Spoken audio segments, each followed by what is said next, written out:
ബാറക്കമോർ. പിതാവിനും പുത്രനും പരിശുദ്ധ റൂഹായിക്കും സ്തുതി. ആദ്യം മുതൽ നമ്മുടെ മേൽ തൻ്റെ കരുണയും എന്നേക്കുണ്ടായിരിക്കുമാറാകട്ടെ.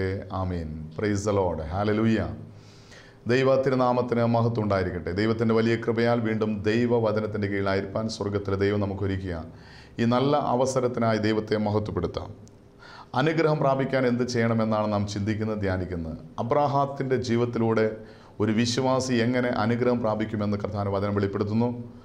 ഇന്ന് അബ്രാഹാമത്തിൻ്റെ ജീവിതത്തിലൂടെ നാം ദൈവത്തിൻ്റെ വാഗ്ദത്തം, ദൈവത്തിൻ്റെ വാഗ്ദാന ദേശം പ്രാപിക്കുവാൻ ദൈവം നമുക്ക് അവസരം നൽകുന്നു എന്ന് ദൈവത്തിൻ്റെ വചനം പഠിപ്പിക്കുക.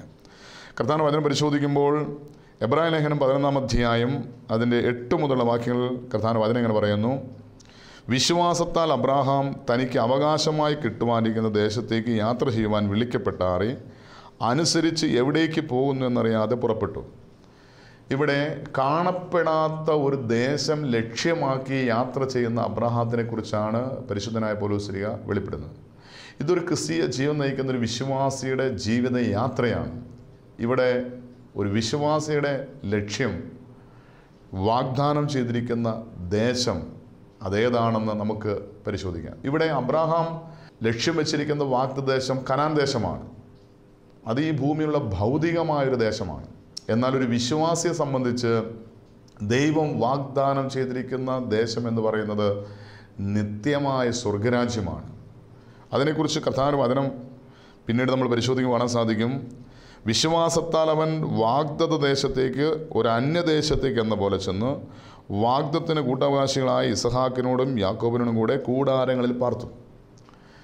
ഇത് ഇന്ന് വിശ്വാസ ജീവൻ നയിക്കുന്ന വ്യക്തിയുടെ ജീവിതവുമായിട്ട് ബന്ധപ്പെടുത്തിയാൽ, അന്ന് അബ്രാഹാം കൂടാരമടിച്ച് അതിനുള്ളിൽ കുടുംബമായി ജീവിച്ചു. ഇന്ന് നമ്മൾ കൂടാരം അടിച്ച് ജീവിക്കുക എന്ന് പറഞ്ഞാൽ നമ്മുടെ ഇന്നത്തെ വ്യക്തിപരമായ ജീവിതത്തിൽ നമ്മുടെ കൂടാരം എന്ന് പറയുന്നത് ഈ ഭൗതികമായ ശരീരമാണ്. നമ്മുടെ കൂടാരം ഭൗമ ഭവനമായ ഈ ശരീരം വിട്ട്, ഈ കൂടാരം വിട്ട് വാഗ്ദാനം ചെയ്തിരിക്കുന്ന നിത്യമായൊരു ദേശത്തേക്ക് യാത്ര ചെയ്യേണ്ട ഒരു വ്യക്തിയാണ് ഒരു വിശ്വാസി.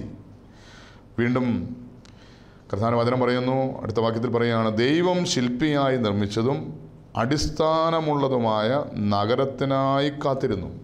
ഇവിടെ ഈ നഗരത്തെ ഏതാണെന്ന് കർത്താവിൻ്റെ വചനം വ്യക്തമായിട്ട് വെളിപ്പെടുത്തുകയാണ്. ദൈവം ശില്പിയായി നിർമ്മിച്ചതും അടിസ്ഥാനമുള്ളതുമായ നഗരത്തിനായി കാത്തിരുന്നു.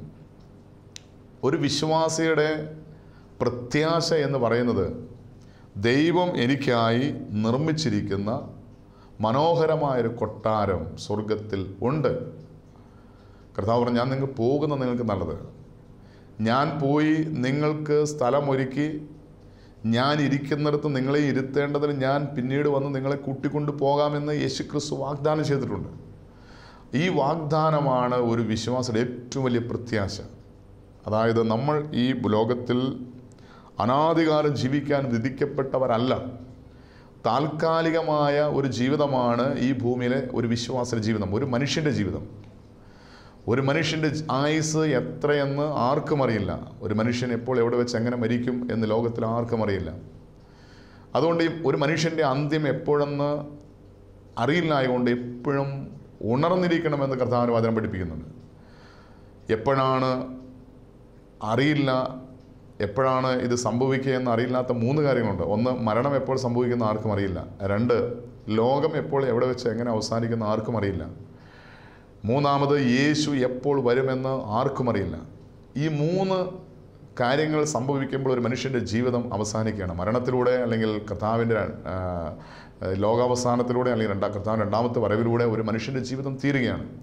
ഈ 3 മുഖാന്തരങ്ങൾ ഏതെങ്കിലും ഒരു മുഖാന്തരത്തിലൂടെ നമ്മുടെ ജീവിതം ഈ ലോകത്തിൽ തീരും. അതായത് താൽക്കാലികമായ ഒരു ഭൗമ ഭവനമാണ് ഈ ലോക ജീവിതം എന്ന് പറയുന്നത്. ഈ കൂടാരം വിട്ട് നമുക്ക് ദൈവം ഒരുക്കിയിരിക്കുന്ന കൈപ്പണിയല്ലാത്ത, മനുഷ്യൻ്റെ കരങ്ങളാൽ നിർമ്മിതമല്ലാത്ത ഒരു മനോഹരമായൊരു കൊട്ടാരം ദൈവം നമുക്ക് വേണ്ടി ഒരുക്കിയിരിക്കുന്നു. ആ ദേശത്തെ നോക്കിയാണ് നമ്മുടെ യാത്ര. അതിനെക്കുറിച്ച് എബ്രായ ലേഖനം 11-ാം അധ്യായം 16-ാം വാക്യത്തിൽ പറയുകയാണ്: അവരോ അധികം നല്ലതിനെ, സ്വർഗീയമായതിനെ തന്നെ കാംക്ഷിച്ചിരുന്നു. ആകയാൽ ദൈവം എന്ന് വിളിക്കപ്പെടുവാൻ ലജ്ജിക്കുന്നില്ല. അവൻ അവർക്കായി ഒരു നഗരം ഒരുക്കുന്നുവല്ലോ. ഒരു വിശ്വാസിയുടെ ജീവിതത്തെക്കുറിച്ച് ചിന്തിക്കുമ്പോൾ ഒരു വിശ്വാസിക്ക് വേണ്ടി ദൈവം ഒരു നഗരം, ഒരു ഭവനം ഒരുക്കുന്നുണ്ട് എന്ന് ദൈവത്തിൻ്റെ വചനം വ്യക്തമായി വെളിപ്പെടുത്തുകയാണ്. വീണ്ടും കർത്താവിൻ്റെ വചനം പരിശോധിക്കുമ്പോൾ ഗലാത്യലേഖനം 3-ാം അധ്യായം 7-8 വാക്കിൽ കർത്താവിൻ്റെ വചനം പറയുന്നു, അബ്രാഹാം ദൈവത്തിൽ വിശ്വസിച്ചു, അതവന് നീതിക്കായി കണക്കിട്ടു. അബ്രാഹാം ദൈവത്തിൽ വിശ്വസിച്ചുകൊണ്ടാണ് കാണപ്പെടാത്ത ദേശം ലക്ഷ്യമാക്കി ദൈവത്തെ അനുസരിച്ച് യാത്ര ചെയ്തത്. അതുകൊണ്ട് കർത്താവിൻ്റെ വചനം പറയാണ്, ദൈവം അത് നീതിക്കായി കണക്കിട്ടു. അതുകൊണ്ട് വിശ്വാസികൾ അബ്രാഹാമിൻ്റെ മക്കൾ ആയിത്തീരുക. അതുകൊണ്ട് ഒരു വിശ്വാസി അബ്രാഹാം മുഖാന്തരം വിശ്വാസപൂർവം കാണപ്പെടാത്ത ഒരു ദേശം, ഒരു ഭവനം അല്ലെങ്കിൽ ഒരു നഗരം ലക്ഷ്യമാക്കി യാത്ര ചെയ്യുകയാണ്. നമ്മുടെ വ്യക്തിപരമായ ജീവിതം ഇന്ന് എങ്ങനെയാണെന്ന് സ്വയം ഒന്ന് പരിശോധിക്കണം. അബ്രാഹാം അന്ന് കാണപ്പെടാത്ത ഒരു ദേശം ലക്ഷ്യമാക്കി യാത്ര ചെയ്തുവെങ്കിൽ ഇന്ന് ഒരു വിശ്വാസിയായി ഞാൻ എൻ്റെ കണ്ണുകൊണ്ട് കണ്ടിട്ടില്ലാത്ത നിത്യമായ സ്വർഗം ലക്ഷ്യമാക്കി യാത്ര ചെയ്യുന്നൊരു വ്യക്തിയാണോ എന്ന് സ്വയം ഒന്ന് പരിശോധിക്കണം. അബ്രാഹാം അനുഗ്രഹിക്കപ്പെട്ടുവെങ്കിൽ അത് മുഖാന്തരം നമ്മൾ അനുഗ്രഹിക്കപ്പെടേണ്ടതിന് അബ്രഹാമിനെ പോലെ കാണപ്പെടാത്ത സ്വർഗരാജ്യം ലക്ഷ്യമാക്കി നാം യാത്ര ചെയ്യണം. അന്ന് അബ്രഹാം ദൈവത്തിൽ വിശ്വസിച്ചു, ദൈവത്തെ അനുസരിച്ചു, ദൈവനീതിക്കായി കണക്കിട്ടു. അതിൻ്റെ അനന്തരഫലം എന്താണെന്ന് ദൈവത്തിൻ്റെ വചനം സുവിശേഷങ്ങളിൽ വ്യക്തമായി വെളിപ്പെടുത്തുന്നുണ്ട്. ലൂക്കോസിൻ്റെ സുവിശേഷം 16-ാം അധ്യായം 22-ാം വചനം പരിശോധിക്കുമ്പോൾ അന്ന് വിശ്വാസത്താൽ വാഗ്ദാനദേശം ലക്ഷ്യമാക്കി യാത്ര ചെയ്ത അബ്രഹാം ഇന്ന് എവിടെയാണ് ഇരിക്കുന്നത് എന്ന് കർത്താവിന്റെ വചനം ഇങ്ങനെ വെളിപ്പെടുത്തുകയാണ്. ആ ദരിദ്രൻ മരിച്ചപ്പോൾ ദൂതന്മാർ അവനെ അബ്രഹാമിൻ്റെ മടിയിലേക്ക് കൊണ്ടുപോയി. ഇപ്പോൾ അബ്രഹാം എവിടെ ഇരിക്കുന്നത്? സ്വർഗത്തിൽ. അതായത് ഈ ലോകത്തുനിന്ന് മരണം വഴി ലോകത്ത് നിന്ന് വേർപെട്ട അബ്രഹാമിനെ കുറിച്ച് ദൈവത്തിൻ്റെ വചനം എഴുതിയിരിക്കുകയാണ്. ആ ദരിദ്രൻ മരിച്ചപ്പോൾ ദൂതന്മാർ അവനെ അബ്രഹാമിൻ്റെ മടിയിലേക്ക് കൊണ്ടുപോയി. അപ്പോൾ മരണത്തിന് ശേഷം അപ്പുറം ജീവിച്ചിരിക്കുന്നൊരു വ്യക്തിയാണ് ഇന്ന് അബ്രഹാം. ഒരു മനുഷ്യൻ്റെ ഏറ്റവും വലിയ പ്രത്യാശ ഇതായിരിക്കണം, മരണം കൊണ്ട് തീരുന്നതല്ല ഈ ലോക ജീവിതം. മരണത്തിന് അപ്പുറം ഒരു ജീവിതമുണ്ട്. ഈ ലോക ജീവിതം വിട്ട് കഴിഞ്ഞാൽ അടുത്തൊരു ലോകത്തിലേക്ക് ഒരു മനുഷ്യന് ജീവിതമുണ്ട്. നമുക്കെല്ലാവർക്കും അറിയാവുന്നൊരു കാര്യമാണ്, ഒരു അമ്മയുടെ ഉദരത്തിൽ കുഞ്ഞ് ജനിച്ചാൽ 9 മാസം കഴിഞ്ഞാൽ, 9 ദിവസം കഴിഞ്ഞാൽ, 9 മണിക്കൂർ കഴിഞ്ഞാൽ ആ കുഞ്ഞ് ഭൂമിയിലേക്ക് പിറന്നു വീഴും. ഗർഭ അവസ്ഥയിലായിരിക്കുന്ന കുഞ്ഞ്, ഭവനത്തിലായിരിക്കുന്ന ഈ കുഞ്ഞ് ഭൗമലോകത്തിലേക്ക് ജനിച്ചു വീഴും. ഈ ഭൗമലോകത്തിൽ ജീവിച്ച് അതിൻ്റെ പൂർണ്ണതയിൽ എത്തിക്കഴിഞ്ഞാൽ ഈ ഭൗമലോകത്തു നിന്ന് അടുത്തൊരു ആത്മലോകത്തിലേക്ക് ജനിച്ചു വീഴുന്നതാണ് മരണമെന്ന് പറയുന്നത്. അങ്ങനെയാണെങ്കിൽ ഒരമ്മയുടെ ഉദരത്തിലൂടെ വളരുന്നൊരു കുഞ്ഞ് അതിൻ്റെ പൂർണ്ണതയിൽ ലോകത്തിലേക്ക് പിറന്നു വീഴുന്ന പോലെ ഈ ലോകത്തിലൊരു മനുഷ്യൻ ദൈവം നൽകിയിരിക്കുന്ന ആയുസ് അതിൻ്റെ പൂർണ്ണത തികഞ്ഞു കഴിയുമ്പോൾ ഭൗമലോകത്തിൽ നിന്ന് ആത്മലോകത്തിലേക്ക് ജനിച്ചു വീഴുന്ന നിമിഷങ്ങളാണ് മരണമെന്ന് പറയുന്നത്. മരണം മനുഷ്യന് ഭയമാണ്. ഇന്ന് മനുഷ്യൻ ഏറ്റവും കൂടുതൽ ഭയപ്പെടുന്നത് മരണത്തെയാണ്. പ്രത്യേകിച്ച് രോഗക്കിടക്കിൽ കിടക്കുന്ന, വാർദ്ധക്യ സഹജമായ രോഗക്കിടക്കിൽ കിടക്കുന്ന എല്ലാവരുടെയും ഏറ്റവും വലിയ പ്രശ്നമെന്ന് പറയുന്നത് മരണഭയമാണ്. എന്നാൽ കർത്താവായ യേശു ക്രിസ്തുവിൽ വിശ്വസിക്കുന്ന, യേശു ഉള്ളത്തിൽ ജീവിക്കുന്ന, യേശു ചങ്കിൻ്റെ ഉള്ളിൽ ജീവിക്കുന്നുവെന്ന് വിശ്വാസമുള്ളൊരു വ്യക്തിക്ക് മരണത്തെ ഭയമില്ല. കാരണം പരിശുദ്ധനായ പൗലോസ് പറഞ്ഞു, ഞാൻ ജീവിച്ചാലും മരിച്ചാലും കർത്താവിനോട് കൂടെയാണ്. ഇതായിരിക്കണം ഒരു വിശ്വാസത്തിൻ്റെ ഏറ്റവും വലിയ പ്രത്യാശ. ഇന്ന് എനിക്ക് രോഗമുണ്ട്, കഷ്ടതയുണ്ട്, ദാരിദ്ര്യമുണ്ട്, എന്ന രോഗങ്ങളില്ലാത്ത, കഷ്ടതയില്ലാത്ത, ദാരിദ്ര്യമില്ലാത്ത, വേദനയില്ലാത്ത നിത്യസന്തോഷത്തിലേക്ക് ഞാൻ ജനിച്ചു വീഴുന്ന നിമിഷമാണ് എൻ്റെ മരണമെന്ന് പറയുന്നത്. അങ്ങനെയാണെങ്കിൽ പരിശുദ്ധനായ പൗലോസ് പറയുന്നൊരു വാക്കുണ്ട്, ശരീരം വിട്ട് പിരിയാൻ ഞാൻ ഏറ്റവും കൂടുതൽ കാക്ഷിക്കുകയാണ്. അങ്ങനെയാണെങ്കിൽ നമുക്ക് ഈ ഒരു ആഗ്രഹമുണ്ടോ? എനിക്ക് മരണത്തെ സ്നേഹമാണ്, മരിക്കുന്നത് എനിക്ക് ലാഭമാണ്, മരിക്കുന്ന നിമിഷം ഞാൻ എൻ്റെ കർത്താവിൻ്റെ ഭവനത്തിലേക്ക് ഞാൻ ജനിച്ചു വീഴുകയാണ്. ഈ ഒരു പ്രത്യാശ ഒരു വിശ്വാസ ജീവിതത്തിൽ ഉണ്ടായിരിക്കണം. ഇവിടെ അന്ന് വാഗ്ദത്ത ദേശം ലക്ഷ്യമാക്കി യാത്ര ചെയ്ത അബ്രഹാം ഇന്ന് ദൈവത്തിൻ്റെ സന്നിധിയിൽ പറുദീസയിലാണ് ഇരിക്കുന്നത്. ഇവിടെ നമുക്ക് കാണാൻ സാധിക്കുന്നത് മരണത്തിന് ശേഷം അപ്പുറം ഒരു ജീവിതമുണ്ട്. അതായത് മനുഷ്യൻ ശരീരം വേർപെട്ട് കഴിഞ്ഞാലും മനുഷ്യൻ്റെ ശരീരം ആത്മാവ് വേർപെട്ട് കഴിഞ്ഞാലും ആ മനുഷ്യൻ്റെ ആത്മാവിനൊരു ജീവിതമുണ്ട്. ശരീരം ഈ ഭൂമിയിൽ ഇല്ലാതായിത്തീരും, ദ്രവിച്ചു തീരും, ക്ഷയിച്ചു തീരും. എന്നാൽ ആത്മാവിന് ഒരിക്കലും ക്ഷയം സംഭവിക്കുന്നില്ല. ആത്മാവ് അതേപടി തന്നെ ജീവിക്കും. അതായത് ഒരു മനുഷ്യൻ്റെ ഈ ലോക ജീവിതത്തിലെ ആ പൂർണ്ണതയിൽ ജീവിച്ചതിന് ശേഷം ആത്മലോകത്തിലുള്ള ജീവിതമാണ് ആത്മാവിലുള്ള ജീവിതം. അതായത് ഈ ഭൂമിയിൽ എങ്ങനെ ജീവിച്ചോ അതുപോലെ തന്നെ ശരീരത്തോട് കൂടെയല്ല, ശരീരമില്ലാതെ ഒരു ജീവിതമുണ്ട് എന്ന് കർത്താവിന്റെ വചനം വ്യക്തമായി പഠിപ്പിക്കും. അതിന് ഏറ്റവും വലിയ ഉദാഹരണമാണ് ഈ സംഭവം. ലൂക്കോസിന്റെ സുവിശേഷം 16-ാം അധ്യായം 19 മുതലുള്ള വാക്യങ്ങൾ പരിശോധിക്കുമ്പോൾ ധനവാന്റെയും അവൻ്റെ പടിവാതിൽ കിടക്കുന്ന ലാസറിൻ്റെയും മരണാനന്തര ജീവിതത്തെക്കുറിച്ച് യേശുക്രിസ്തു പഠിപ്പിക്കുന്നുണ്ട്. ഇതൊരു കഥയായി, ഒരു ഉപമയായിട്ടൊക്കെ പലരും ചിത്രീകരിക്കുന്നുണ്ട്. മരണാനന്തര ജീവിതത്തിൽ വിശ്വസിക്കുന്ന വ്യക്തി ഒരിക്കലും ഇത് ഒരു കഥയല്ല, ഇതൊരു ഉപമയല്ല. ഇത് മോശയുടെ കാലത്ത് സംഭവിച്ചൊരു കാര്യമാണ്. കാരണം അതിൻ്റെ 29-ാമത്തെ വാക്യത്തിൽ അബ്രഹാം പറയുന്നൊരു വാക്കുണ്ട്, അവർക്ക് മോശയും പ്രവാചകന്മാരും ഉണ്ടല്ലോ. അപ്പോൾ മോശയുടെയും പ്രവാചകന്മാരുടെയും കാലത്ത് നടന്ന ഒരു സംഭവം യേശുക്രിസ്തു ഇവിടെ വെളിപ്പെടുത്തുകയാണ്. അവിടെ കാണാൻ സാധിക്കുന്നത് രണ്ടുപേരും മരിക്കുകയാണ്. ധനവാനായ മനുഷ്യനും മരിക്കുന്നു, അവൻ്റെ പടിവാതിൽ കിടക്കുന്ന ഈ ദരിദ്രനായ ഈ മനുഷ്യനും മരിക്കുകയാണ്. ഇവിടെ കർത്താവിന്റെ വചനം വെളിപ്പെടുന്നത് ധനവാനായ ഈ മനുഷ്യനും ദരിദ്രനായ മനുഷ്യനും മരിക്കുകയാണ്. രണ്ടുപേരും മരിച്ചു. എന്നാൽ രണ്ടുപേരും രണ്ട് സ്ഥലത്തേക്കാണ് പോകുന്നത്. ഇവിടെ 22-ാമത്തെ വാക്യത്തിൽ കർത്താവിന്റെ വചനം പറയുകയാണ്, ആ ദരിദ്രൻ മരിച്ചപ്പോൾ ദൂതന്മാർ അവനെ അബ്രാഹാമിൻ്റെ മടിയിലേക്ക് കൊണ്ടുപോയി.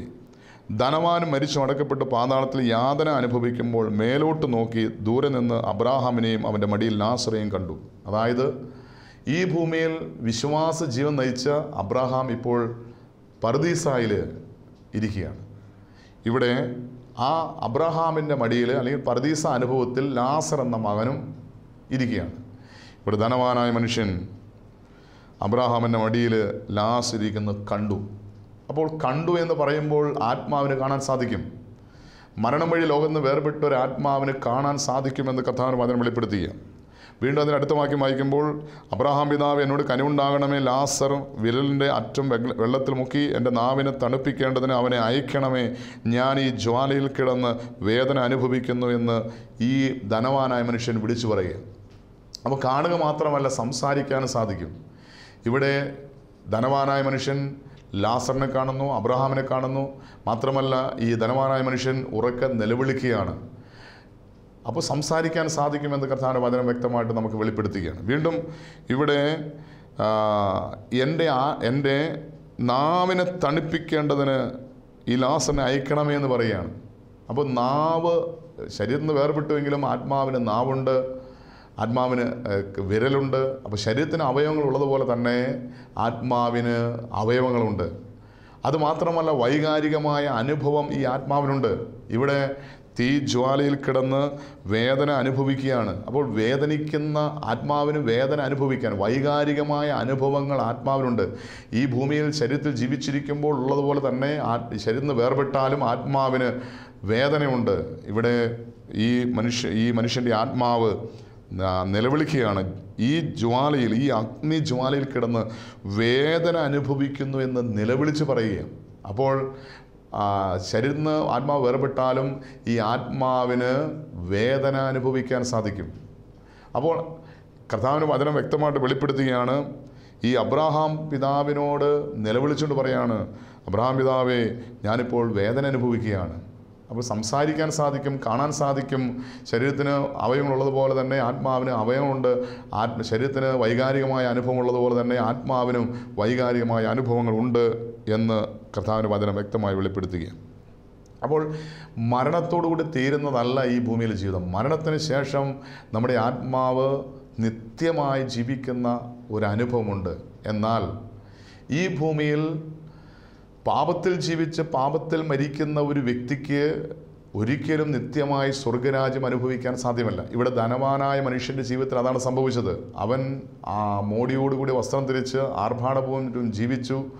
എന്നാൽ അവൻ ഒരിക്കലും പർദീസായിൽ അല്ലെങ്കിൽ അബ്രാഹാം അടിയിൽ എത്തുവാൻ അവന് സാധിച്ചില്ല. അവൻ യാതനാ സ്ഥലത്ത് അല്ലെങ്കിൽ വേദന അനുഭവിക്കുന്ന സ്ഥലത്ത് കിടന്ന് നിലവിളിക്കുക. ഇവിടെ നമ്മൾ തിരിച്ചൊരു സത്യമുണ്ട്. ഈ ഭൂമിയിൽ പാപത്തിൽ ജീവിച്ചാൽ പാപത്തിൽ മരിക്കും. പാപത്തിൽ മരിക്കുന്ന ഒരു വ്യക്തിക്ക് എന്താണ് അനുഭവമെന്ന് കർത്താവിൻ്റെ വചനം വ്യക്തമായിട്ട് വെളിപ്പെടുത്തുന്നുണ്ട്. കർത്താവിൻ്റെ വചനം പരിശോധിക്കുമ്പോൾ 2 രീതിയിലുള്ള മരണമുണ്ട്. ഒന്ന് ക്രിസ്തുവിൽ മരിക്കുക, 2 പാപത്തിൽ മരിക്കുക. ക്രിസ്തുവിൽ മരിക്കുന്ന വ്യക്തിയെക്കുറിച്ച് കർത്താവിൻ്റെ വചനം ഇങ്ങനെ പറയുന്നത്, വെളിപ്പാടിൻ്റെ പുസ്തകം 14-ാം അധ്യായം 13-ാം വാക്യം, ഞാൻ സ്വർഗ്ഗത്തിൽ നിന്നൊരു ശബ്ദം കേട്ടു, അത് എഴുതുക, ഇന്നു മുതൽ കർത്താവിൽ മരിക്കുന്ന മൃതന്മാർ ഭാഗ്യവാന്മാർ, അതെ, അവർ തങ്ങളുടെ പ്രയത്നത്തിൽ നിന്ന് വിശ്രമിക്കേണ്ടതാകുന്നു, അവരുടെ പ്രവൃത്തി അവരെ പിന്തുടർന്നു എന്ന് ആത്മാവ് പറയുന്നു. ഇവിടെ കർത്താവിൻ്റെ വചനം പറയുകയാണ്, കർത്താവിൽ മരിക്കുന്ന മൃതന്മാർ, കർത്താവായ യേശുക്രിസ്തുവിൽ മരിക്കുന്ന വിശുദ്ധന്മാർ ഭാഗ്യവാന്മാർ, അവർ അനുഗ്രഹിക്കപ്പെട്ടവരാണ്. അപ്പോൾ ക്രിസ്തുവിൽ മരിക്കാൻ ഭാഗ്യം ലഭിക്കുന്ന ഒരു വ്യക്തി നിത്യതയിൽ ആനന്ദം അനുഭവിക്കുമെന്ന് ദൈവത്തിൻ്റെ വചനം വ്യക്തമായി വെളിപ്പെടുത്തുകയാണ്. വീണ്ടും കർത്താവിൻ്റെ വചനം പരിശോധിക്കുമ്പോൾ 1 തെസ്സലോനിക്കർ 4-ാം അധ്യായം അതിൻ്റെ 16-ാമത്തെ വാക്യത്തിൽ പറയുന്നു, കർത്താവ് താൻ ഗംഭീരനാദത്തോടും പ്രധാനദൂതൻ്റെ ശബ്ദത്തോടും ദൈവത്തിൻ്റെ കാഹളത്തോടും കൂടെ സ്വർഗ്ഗത്തിൽ നിന്ന് ഇറങ്ങി വരികയും ക്രിസ്തുവിൽ മരിച്ചവർ മുമ്പേ ഉയർത്തെഴുന്നേൽക്കുകയും ചെയ്യും.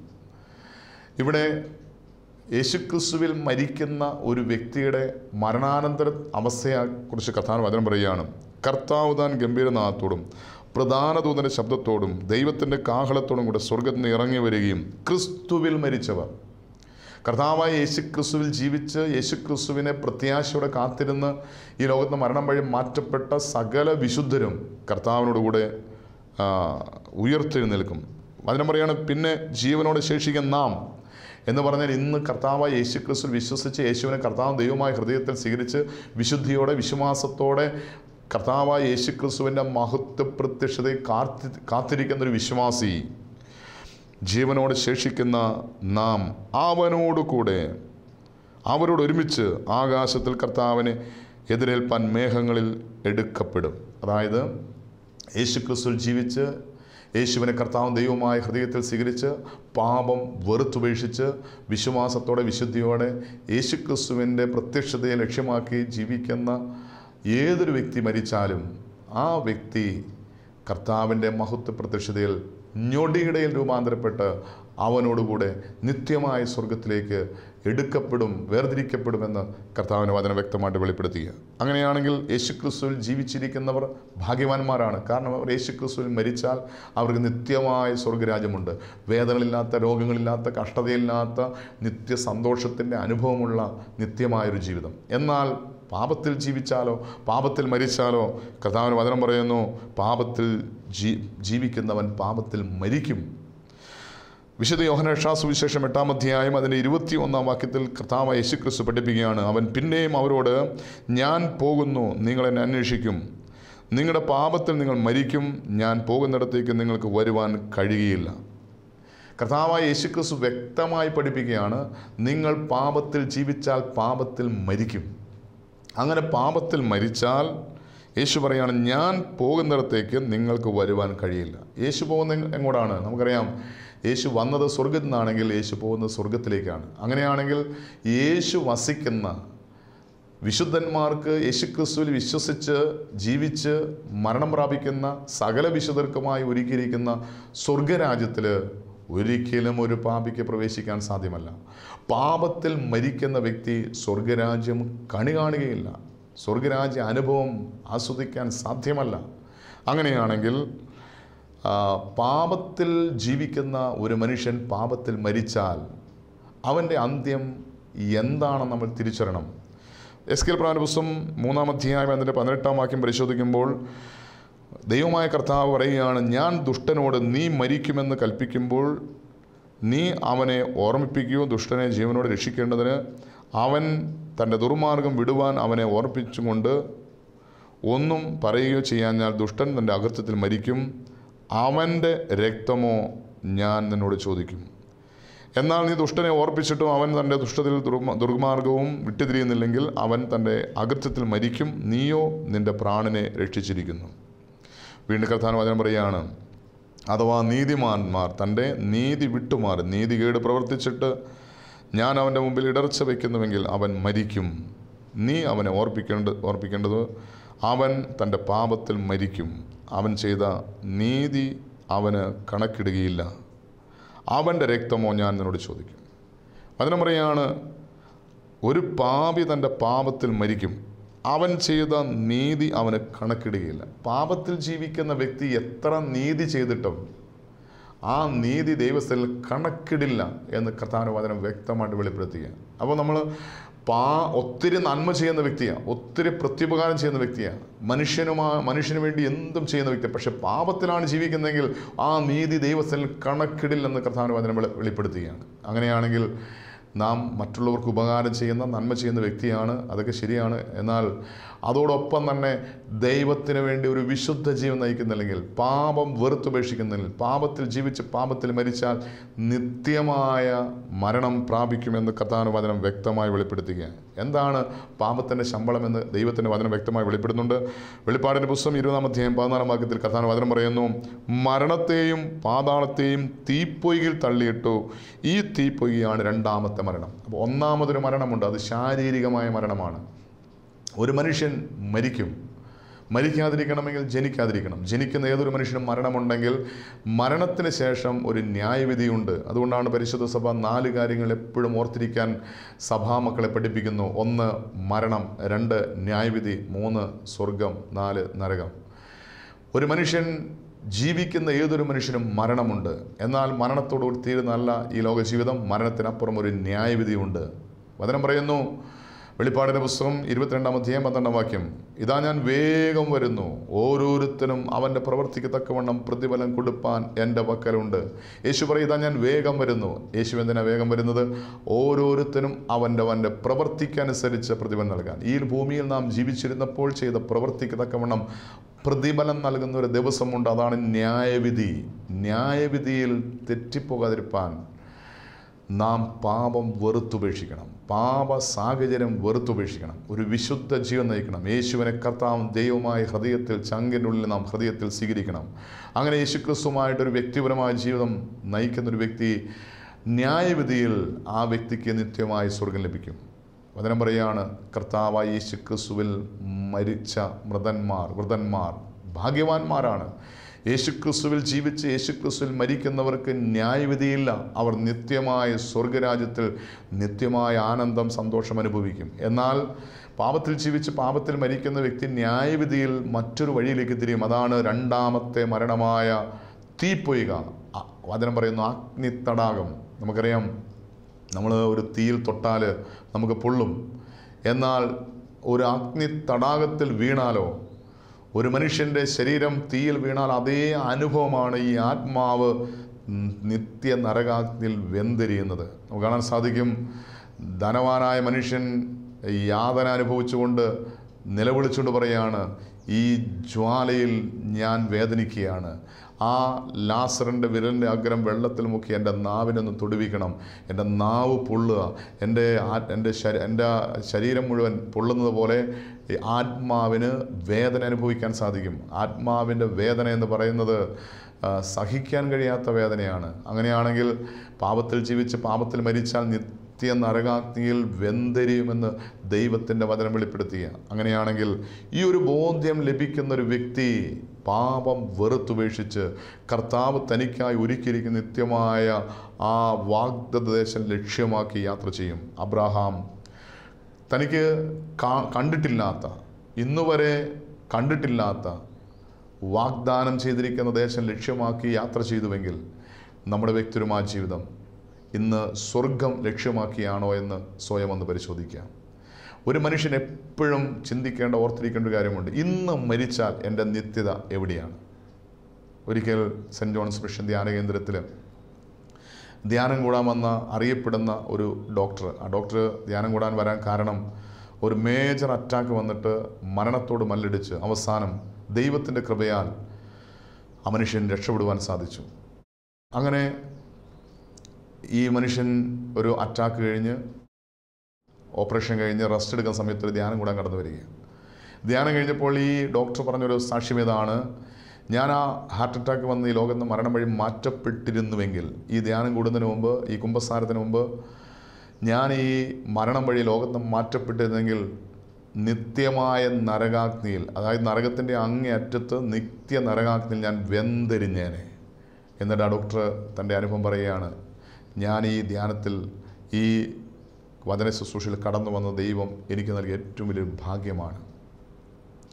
ഇന്ന് ഞാൻ മരിച്ചാൽ എനിക്ക് വ്യക്തമായൊരു ഉറപ്പുണ്ട്, ഞാൻ എൻ്റെ കർത്താവിനോട് കൂടിയാണ്, ഞാൻ നിത്യമായ സ്വർഗത്തിന് അവകാശിയാണ്. നമുക്ക് എത്ര പേർക്ക് പറയാൻ സാധിക്കും, ഇന്ന് ഞാൻ മരിച്ചാൽ എൻ്റെ കർത്താവിനോട് കൂടിയാണ്, ഇന്ന് ഞാൻ മരിച്ചാൽ നിത്യമായ സ്വർഗത്തിന് ഞാൻ അവകാശിയാണ്? നമ്മുടെ വ്യക്തിപരമായ ജീവിതത്തിൽ ഈ ഒരു പ്രത്യാശ നമുക്കുണ്ടോ? അബ്രഹാം തനിക്ക് കാണപ്പെടാത്ത വാഗ്ദദേശം ലക്ഷ്യമാക്കി യാത്ര ചെയ്തതുപോലെ ഇന്ന് നമ്മുടെ കണ്ണുകൊണ്ട് കണ്ടിട്ടില്ലാത്ത ആ നിത്യമായ സ്വർഗരാജ്യം ലക്ഷ്യമാക്കി ഒരു വിശ്വാസ ജീവൻ നയിക്കുവാൻ നമുക്ക് നമ്മെ തന്നെ സമർപ്പിക്കാം. നമുക്കിങ്ങനെ പ്രാർത്ഥിക്കാം, കണ്ണടയ്ക്കാം. ബാർക്കുമോർ, ഞങ്ങൾ അത്യധികമായി സ്നേഹിക്കുന്ന ഞങ്ങളുടെ സ്വർഗീയ പിതാവാൻ നല്ല ദൈവമേ, ഈ അനുഗ്രഹിക്കപ്പെട്ട ഈ സമയത്തിനായി നന്ദി പറയുന്നു. ഇപ്പോൾ ഞങ്ങളെ കേൾപ്പിച്ച വചനത്തിനായി ഞങ്ങൾ നിന്നെ സ്തുതിക്കുന്നു, സ്തോത്രം ചെയ്യുന്നു. കർത്താവെ, അബ്രഹാം തനിക്ക് കാണപ്പെടാത്ത വാഗ്ദത്ത ദേശം ലക്ഷ്യമാക്കി വിശ്വാസ യാത്ര ചെയ്തതുപോലെ ഈ ഭൂമിയിൽ ഞങ്ങൾ കർത്താവെ നിത്യമായ സ്വർഗം ലക്ഷ്യമാക്കി വിശ്വാസ യാത്ര ചെയ്യുവാൻ, വിശ്വാസ ജീവൻ നയിക്കുവാൻ ഞങ്ങൾക്ക് നീ കൃപ നൽകണമെന്ന് പ്രാർത്ഥിക്കുന്നു. കർത്താവെ, ഈ ലോക ജീവിതം കർത്താവ് നിന്നോട് കൂടെയാണെങ്കിൽ, നീ എന്നോട് കൂടെ മരിച്ചാൽ ഞങ്ങൾക്ക് നിത്യമായി സ്വർഗരാജ്യം ലഭിക്കുമെന്ന് അവിടുത്തെ വചനത്തിലൂടെ ഞങ്ങൾക്ക് വെളിപ്പെടുത്തുന്നല്ലോ. എന്നാൽ ഞങ്ങൾ പാപത്തിൽ ജീവിച്ച് പാപത്തിൽ മരിച്ചാൽ നിത്യമായ നരകാഗ്നിയിൽ ഞങ്ങൾ വെന്തെരിയുമെന്നും അവിടെ ഞങ്ങളെ പഠിപ്പിച്ചുവല്ലോ. കർത്താവെ, ഇന്ന് കേട്ട വചന മുഖാന്തരം ഞങ്ങളുടെ ജീവിതത്തെ ഒന്ന് ഒരുക്കുവാൻ, ഞങ്ങളുടെ പാപമാലിന്യങ്ങളെ യേശുവെ അവിടുത്തെ പരിശുദ്ധമായ രക്തത്താൽ കഴുകി കർത്താവെ വിശുദ്ധന്മാർക്ക് മാത്രമായി ഒരുക്കിയിരിക്കുന്ന, കർത്താവെ ക്രിസ്തുവിൽ മരിക്കുന്ന വൃതന്മാർക്ക് വേണ്ടി മാത്രമായി ഒരുക്കിയിരിക്കുന്ന ആ നിത്യമായ സ്വർഗരാജ്യം പ്രാപിക്കാൻ ഞങ്ങൾക്ക് കൃപ നൽകണമേ. ഈ വചനം കേൾക്കുന്ന ആരെങ്കിലും പാപത്തിൽ ജീവിച്ച് പാപത്തിൽ മരിച്ച് നിത്യമായ നരകത്തിന് അവകാശിയായി ആരെങ്കിലും ജീവിക്കുന്നുവെങ്കിൽ യേശുവിൻ്റെ നാമത്തിൽ കർത്താവെ അവിടുന്ന് പരിശുദ്ധാത്മാ മുഖാന്തരം പാപബോധവും പശ്ചാത്താപം നൽകി, പാപമോചനം നൽകി നിത്യമായൊരു അനുഭവത്തിലേക്ക്, നിത്യമായ ജീവിതത്തിന് യോഗ്യമായ ജീവിതാനുഭവത്തിലേക്ക് നയിക്കുമാറാണെന്ന് പ്രാർത്ഥിക്കുന്നു. കർത്താവെ, മരണഭയം അനുഭവിക്കുന്ന ആരെങ്കിലും ഈ സ്വരം കേൾക്കുന്നുണ്ടെങ്കിൽ, കർത്താവെ മരിക്കുന്ന ലാഭമാണെന്ന് പരിശുദ്ധനായ പൗലോസിനോട് ചേർന്ന് പറയുവാൻ, നിത്യമായ സ്വർഗത്തിന് ഞാൻ അവകാശിയാണെന്ന് വലിയ പ്രത്യാശയോടെ ഏറ്റുപറയാൻ തക്കവണ്ണം അവിടുന്ന് കൃപയും ശക്തി അഭിഷേകം നൽകണം. പരിശുദ്ധ അമ്മേ, ദൈവമാതാവേ, ഞങ്ങൾക്ക് വേണ്ടി പ്രാർത്ഥിക്കണമേ. കർത്താവിനെ പ്രതി രക്തസാക്ഷികളായ സകല വിശുദ്ധരെ ഞങ്ങൾക്ക് വേണ്ടി പ്രാർത്ഥിക്കണമേ. പിതാവെ, പ്രാർത്ഥന കൃപയ്ക്കായി സ്തോത്രം, അനുഗ്രഹിച്ചനായി സ്തോത്രം. എല്ലാം ഞങ്ങൾക്ക് വേണ്ടി ക്രൂശിൽ മരിച്ച് മരണത്തെ ജയിച്ച് ഉയർത്തെഴുന്നേറ്റ് ഇന്നും ജീവിക്കുന്ന ഞങ്ങളുടെ കർത്താവ്, ഞങ്ങളുടെ ദൈവവുമായ യേശുവിൻ്റെ നാമത്തിൽ പ്രാർത്ഥിക്കുമ്പോൾ കൃപയോടെ കേൾക്കണം നല്ല പിതാവേ. ആമേൻ.